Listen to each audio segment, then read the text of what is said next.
नमस्कार साथियों, स्वागत है आप सभी का हमारे यूट्यूब चैनल निश्चय एकेडमी पर।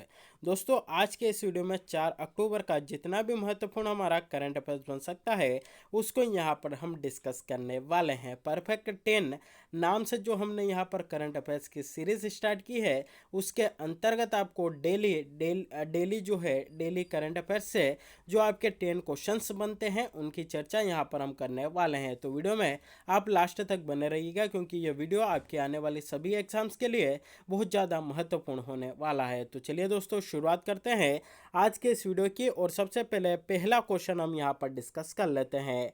पहला क्वेश्चन दोस्तों हमारा जो है यहाँ पर निकल कर आता है वह है कि आईसीएआर के वैज्ञानिकों ने निम्नलिखित में से किस नदी में पंगेसियस इकारिया, जिसे कि पी इकेरिया के नाम से आपका जाना जाता है, नाम की नई प्रजाति की खोज की है। चार ऑप्शन है कावेरी, नर्मदा, महानदी या ताप्ती। तो चलिए दोस्तों देख लेते हैं इसका राइट आंसर आपका क्या आता है।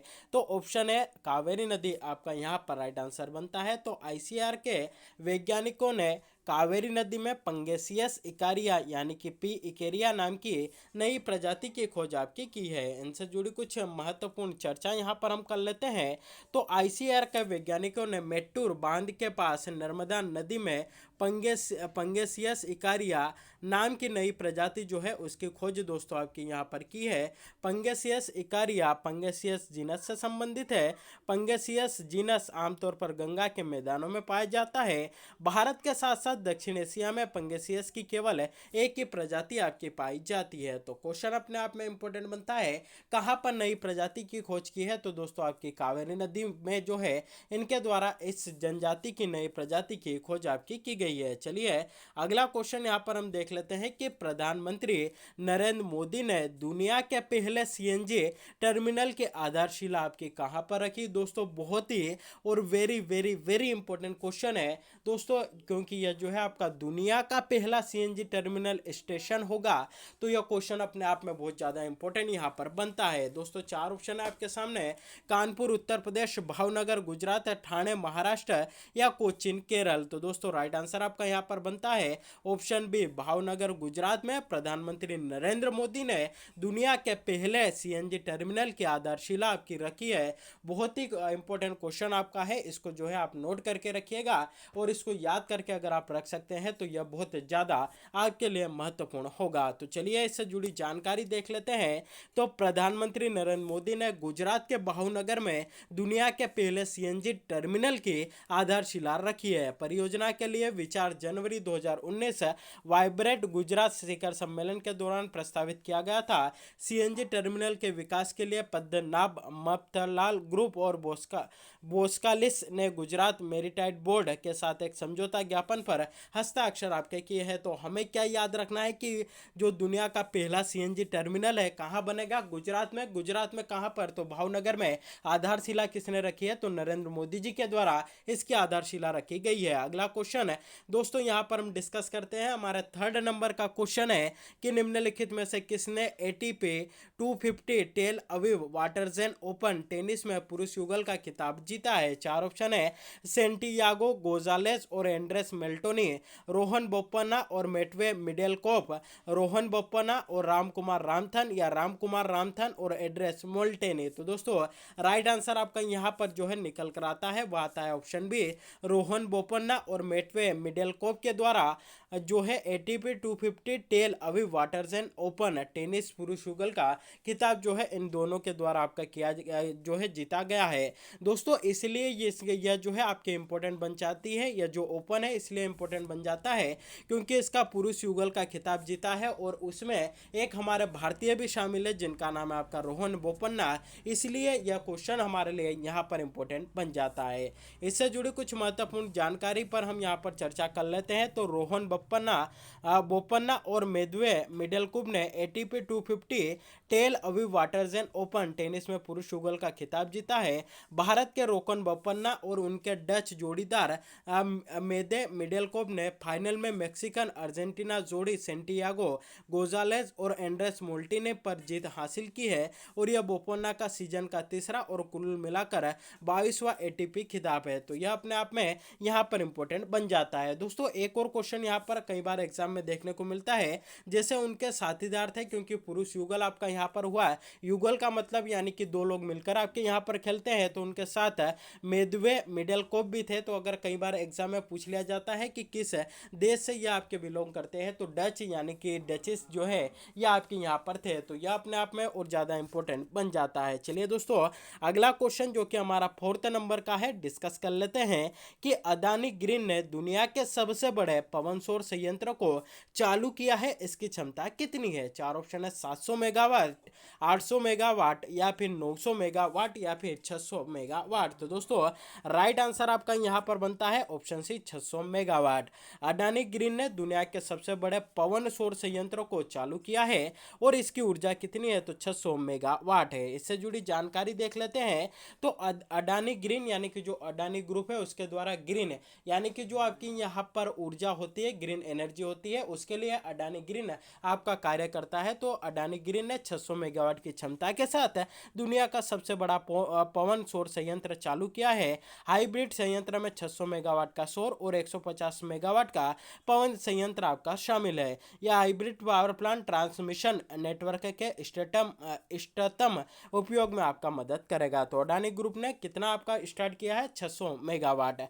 अगला क्वेश्चन है दोस्तों कि सरकार पूरे भारत में 5G तकनीक के लिए कितनी लैब स्थापित करने की योजना बना रही है? चार ऑप्शन है, 150, 200, 100 या फिर 300। तो दोस्तों राइट आंसर आपका यहाँ पर बनता है ऑप्शन सी, 100 यानी कि 100 आपका यहाँ पर राइट आंसर बनता है। तो सरकार पूरे भारत में 5G तकनीक के लिए कितनी लैब स्थापित करने की योजना बना रही है? तो 100 तकनीक योजना जो है आपकी यहाँ पर बना रही है। और दोस्तों हाल ही में पिछले वीडियो में हमने यहाँ पर एक क्वेश्चन डिस्कस किया था इसी से जुड़ा हुआ, यानी कि 5G टेक्निक से आपका जुड़ा हुआ था। वह था कि पीएम नरेंद्र मोदी ने 5G टेक्निक का शुभारंभ हमारा जो भारत है इसमें कब किया? तो 1 अक्टूबर 2022 को इनके द्वारा 5G लॉन्च जो है आपका कहाँ किया गया? तो हमारे अब भारत में यह लॉन्च किया गया। कब किया गया? तो आपका 1 अक्टूबर 2022 को। तो यह आप अच्छे से याद रख सकते हैं। तो सरकार पूरे भारत में 5G तकनीक के लिए 100 लैब स्थापित करने की योजना बना रही है। सरकार उनमें से 12 का उपयोग छात्रों को प्रशिक्षण देने और प्रयोग करने के लिए करेगी। इन 12 लैब का इस्तेमाल टेलीकॉम इंक्यूबेटरों के तौर पर आपका किया जाएगा। एक कार्यक्रम में HFCL ने 5G समाधान और सेवाओं को शुरू करने के लिए 5G lab SA service launch करने की आपकी घोषणा की है। तो पूरे देश भर में कितने लैब स्थापित किए जा रहे हैं? तो आपके 100 लैब यहाँ पर स्थापित हो रहे हैं। दोस्तों अगला क्वेश्चन है यहाँ पर कि केंद्र सरकार ने नागालैंड और अरुणाचल प्रदेश में सशस्त्र बल जिन्हें की विशेष शक्तियां आपकी प्राप्त होती है अधिनियम को और कितने समय के लिए आपका बढ़ा दिया है? चार ऑप्शन है, 1 साल के लिए, 2 साल के लिए, 6 महीने के लिए, या फिर सिर्फ 9 महीने के लिए। तो दोस्तों राइट आंसर आपका यहाँ पर निकल कर आता है ऑप्शन सी, यह जो है 6 महीने के लिए इनका जो कार्यकाल था या जो अधिनियम था उसकी जो समय अवधि है आपकी कितने समय के लिए बढ़ाई है? तो 6 महीनों के लिए बढ़ा दी है। चलिए देख लेते हैं इससे जुड़ी कुछ महत्वपूर्ण जानकारी। तो केंद्र सरकार ने नागालैंड और अरुणाचल प्रदेश में सशस्त्र बल विशेष अधिकार अधिनियम को और 6 महीने के लिए बढ़ा दिया है। केंद्र सरकार ने 1 अक्टूबर से नागालैंड और अरुणाचल प्रदेश के 12 जिलों में अस्पा अधिनियम को 6 महीने के लिए आपका बढ़ा दिया है। इस 2 पूर्वोत्तर राज्यों के 5 जिलों में कुछ हिस्सों में भी इसको विस्तारित आपका किया गया। तो देखिए जो दोस्तों जहाँ पर ये आपका अस्पा लागू होता है वहाँ पर क्या होता है? तो ये जो आपके सशस्त्र बल होते हैं इनको विशेष अधिकार आपके वहाँ पर प्राप्त होते हैं। कुछ ऐसी गतिविधियाँ या कुछ ऐसी असामाजिक गतिविधियाँ होती है जिनको नहीं होना चाहिए, तो उनको रोकने के लिए, घुसपैठियों को रोकने के लिए यह अस्पा नियम जो है आपका वहाँ पर लगाया जाता है। और कहीं ना कहीं जो वहाँ पर सैनिक बल होता है, जो विशेष सैन्य बल होता है, उसको जो है यह आपका शक्तियाँ प्रदान करता है। तो यह भी अपने आप में यहाँ पर इंपॉर्टेंट बनता है। अगला क्वेश्चन है दोस्तों 7वें नंबर का कि युवा लेखकों को सलाह देने के लिए युवा 2.0 प्रधानमंत्री योजना किसने शुरू की है? किस मंत्रालय के द्वारा इसको शुरू किया गया? चार ऑप्शन है, कौशल विकास और उद्यमिता मंत्रालय, शिक्षा मंत्रालय, संस्कृति मंत्रालय, या फिर विज्ञान और प्रौद्योगिकी मंत्रालय। तो दोस्तों राइट आंसर आपका बनता है ऑप्शन बी, शिक्षा मंत्रालय के द्वारा युवा लेखकों को सलाह देने के लिए 2.0 प्रधानमंत्री योजना शुरू आपकी की गई है। देख लेते हैं इससे जुड़ी कुछ महत्वपूर्ण जानकारी। तो कौन से विभाग ने यह आपकी शुरू की की है तो शिक्षा मंत्रालय के द्वारा इसको आपकी यहाँ पर शुरू की गई है। और अगर आपसे पूछा जाए कि वर्तमान में हमारे भारत के शिक्षा मंत्री कौन है तो उनका नाम है आपका धर्मेंद्र प्रधान। यह भी आपको यहाँ पर अच्छे से याद रखना है। कब शुरू की है तो 2 अक्टूबर को गांधी जयंती के अवसर पर इसको आपका शुरू किया गया। इस योजना के तहत युवा आगामी और बहुलेखी लेखक जो है उसको बनाया जाना इस योजना को स्टार्ट करने का शुरू करने का मुख्य उद्देश्य है। यह देश में पढ़ने लिखने और पुस्तक संस्कृति को बढ़ावा देने के लिए 30 वर्ष से कम उम्र के युवा और नवोदित लेखकों को प्रशिक्षित करने के लिए एक लेखक परामर्श कार्यक्रम है। तो यह अपने आप में यहाँ पर इंपॉर्टेंट बनता है। अगला क्वेश्चन दोस्तों यहाँ पर हम डिस्कस कर लेते हैं। क्वेश्चन है अंतिम पंगाल। दोस्तों याद रखिएगा अंतिम पंगाल यह जो है आपके जेंट्स से न होकर लेडी से यानी कि पुरुष न होकर आपके यहाँ पर महिला है। तो नाम ऐसा है कि कहीं ना कहीं यहाँ पर जो है ऐसा लगता है कि पुरुष होंगे, लेकिन आपके जानकारी के लिए बता दें कि यह महिला है। तो अंतिम पंगाल ने 2022 राष्ट्रीय खेलों में कुश्ती में स्वर्ण पदक जीता है।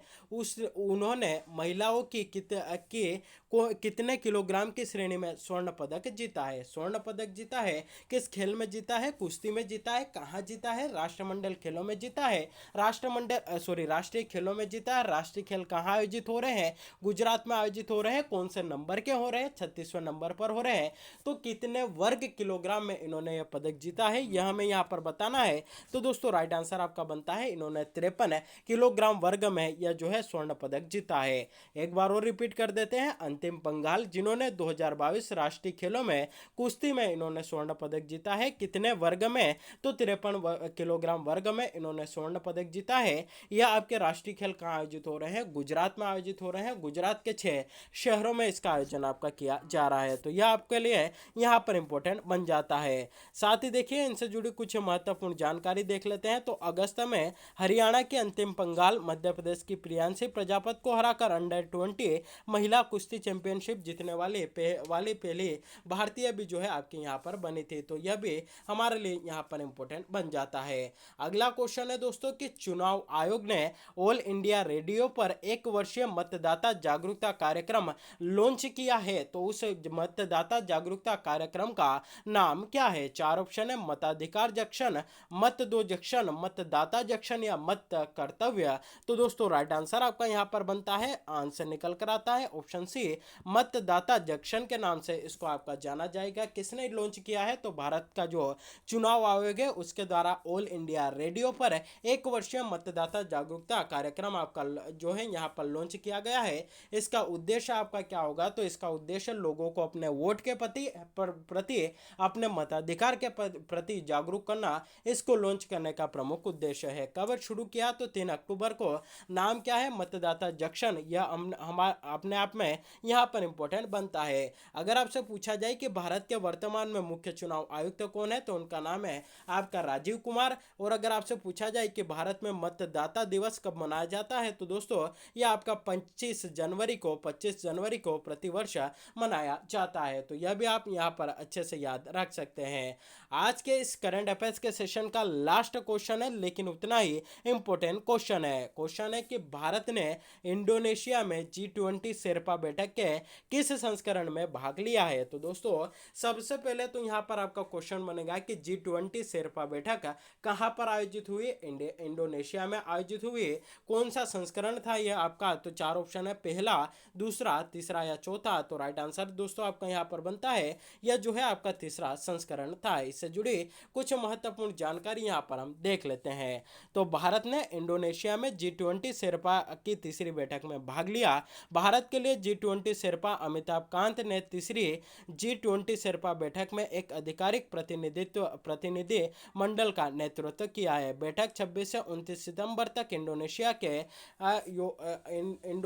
के जकार्ता में जो है इसका आयोजन आपका किया गया था। तो यह क्वेश्चन अपने आप में यहाँ पर इंपॉर्टेंट बन जाता है। तो दोस्तों यह था 4 अक्टूबर का करंट अफेयर्स परफेक्ट 10 क्वेश्चन, यानी कि वही 10 क्वेश्चन हमने यहाँ पर चर्चा की है जो कि कहीं ना कहीं आने वाले एग्जाम में आपको देखने को मिलेंगे। तो दोस्तों वीडियो अगर अच्छा लगा हो तो वीडियो को अधिक से अधिक लोगों तक शेयर करिएगा, वीडियो को लाइक करिएगा। चैनल पर पहली बार विजिट कर रहे हैं तो चैनल को सब्सक्राइब भी करिएगा और बेल नोटिफिकेशन को प्रेस करके रखिएगा ताकि जब भी वीडियो अपलोड हो इसकी नोटिफिकेशन सबसे पहले आप तक पहुंच सके। तो आज के लिए बस इतना ही। मिलते हैं अगले वीडियो में, तब तक के लिए जय हिंद।